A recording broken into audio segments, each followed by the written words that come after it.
Hello guys, in today's video I will be showing you how to fix Amazon hand problem. So the answer is easy, just go to the settings and then scroll down to the apps section and then go to the search and search Amazon and then go to the storage, and here you will find this clear cache option. Click on it.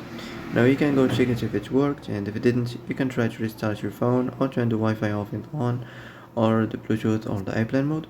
Also you can try to clear data, but be careful. If you clear data, all these applications data will be deleted. This includes all files, the settings, the accounts, the databases, etc. So be careful if you want to clear your data.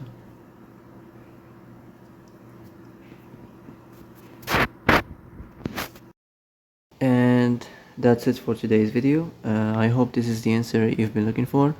If you like this video, don't forget to like and subscribe, and see you in the next video.